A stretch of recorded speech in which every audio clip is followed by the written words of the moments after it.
You know, engaging in this energy right in this minute made all the planning worthwhile.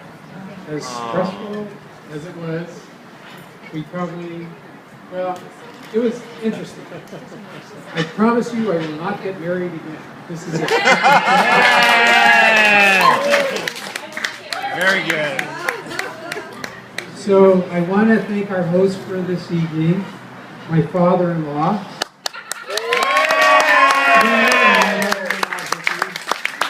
Very gracious.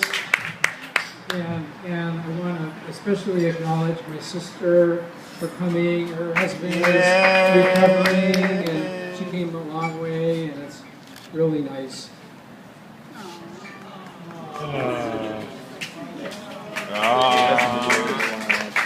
In the Hawaiian tradition, I got it. I really appreciate Lynn and Vicki for creating such a beautiful woman. Nice. I had no idea what relationship could be like until my teacher shot the demons in my life. So we want to open this evening with in the Jewish tradition, by lighting the candles and making a blessing over the wine and the bread. And these candlesticks were my mother's. And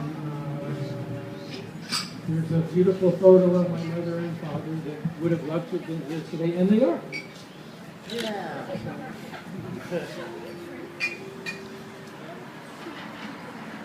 Well, before I call my granddaughters up to come and help me light the candles, and a grandson as well. Almost. I'd like to tell you a little story about these beautiful candlesticks. My mother was born in Poland, and she lived with her mother on a farm and a little brother, and they were very poor, and my grandfather had already gone to Canada, and it took 10 years for my grandfather to be able to bring my grandmother over. And unfortunately, in Poland, there were what we call pogroms.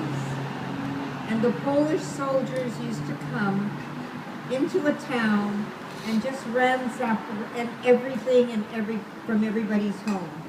And the Jewish people told one another when the soldiers were coming.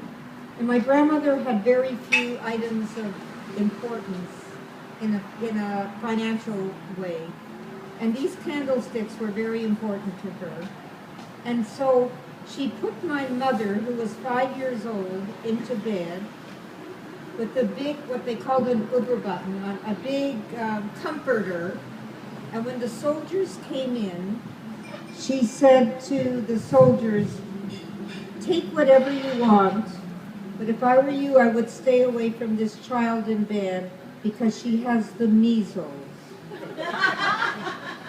My mother said she was shaking because she knew she didn't have the measles. But these candlesticks were under the covers with her, so they're very precious to all of us.